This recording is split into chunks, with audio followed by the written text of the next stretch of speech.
Sheriff, in your opinion, the three victims were brutally murdered. Is that correct? From a look at the scene of the crime, it would be my best judgment that they were assaulted and murdered. You found cameras and binoculars covered with blood at the scene, which you feel could have been used as the murder weapons. That's right. You think this could have been done, Sheriff, by one man? I suppose one man could have done it. Do you think it could be more than one man involved in this crime? That's a possibility. Now, as your search moves out from here, you will be looking for a man who is a sex criminal of some type, I would imagine? That's right. I think he would have to be. Have you had anything like this in the past here in this area in Starved Rock? Not for a long, long time in the county.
Such a wonderful place.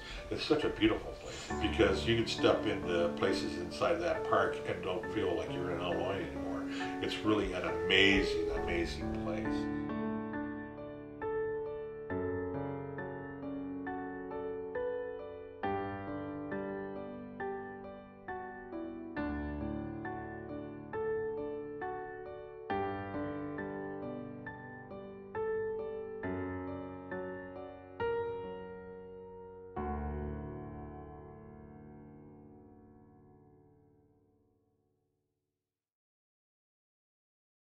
I'm Steve Stout. I live in Utica, Illinois. I'm 59 years old. I'm a staff writer for the local newspaper in Ottawa, Illinois, The Times. And about 25 years ago, I wrote a book on the Starved Rock murders, a crime that happened in 1960 here in Utica, Illinois, outside Starved Rock State Park. It was a crime that not only shocked the entire Midwest and the state, it stunned the nation as well, because it was one of the first times in the Illinois Valley that we had 3 people killed at the same time in the same crime. This crime is very unusual because usually it's who was killed or who did the killing. This is one of the rare crimes that you'll ever find that it's the location is the most important thing. It's a state park. It's a place of recreation. It's a place where people feel safe, feel secure. 3 women from Riverside came down on March 14th, 1960 to spend a few days of rest and relaxation here at the lodge. They've been here before. They knew the path. They came down Old Route 6 into the park with their station wagon, and they parked their car. They checked into their rooms. They ate lunch at the lodge's spectacular dining room, and from that dining room table, that lunch table, they hiked into St. Louis Canyon. 2 days later, they were found beaten to death in a crime that shocked the entire Illinois Valley, stunned the nation, and really began a legend around this case that will never go away. Tonight, in an eerie scene, the bodies of the 3 women were removed from the park and taken to an Ottawa funeral home for autopsies. 6 women originally planned to make the trip to Starved Rock, but 3 of them dropped out for various reasons. The 3 who did make the winter vacation trip and were murdered left a total of 9 children. The cave is in St. Louis Canyon, about a mile from the main lodge of the state park. The 3 women, close friends and neighbors in Riverside, had gone to the park Monday for a winter vacation. They disappeared shortly after their arrival, but a search did not get underway until this morning. Police squads under the personal direction of State Police Superintendent Morris are seeking clues, but their search is hindered by 8 inches of snow that fell on the park last night and today. Police say the women were beaten to death and their bodies dragged into the cave. There was evidence of a violent fight. At least 2 of the women apparently had been raped. At the main lodge, we talked to LaSalle County Sheriff Ray Utze.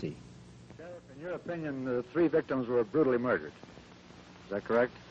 From a look at the scene of the crime, it would be my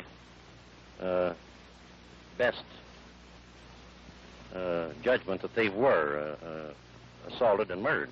You found cameras and binoculars covered with blood at the scene, which you feel could have been used as the murder weapons. That's right. You think this could have been done, Sheriff, by 1 man?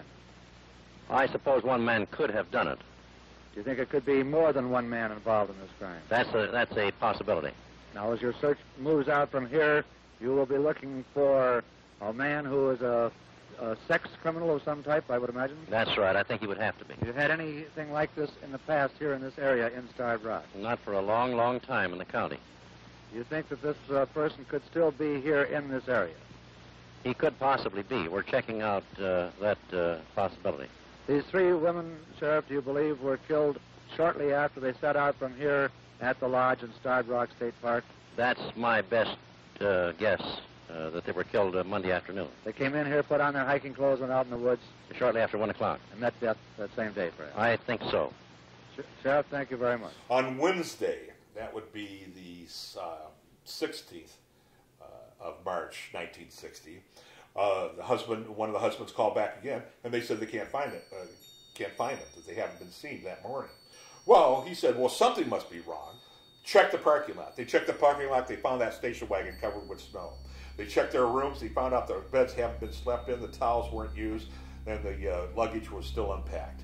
Suddenly, they realized, once looking at that room, they have 3 people missing in the park, possibly for 2 days.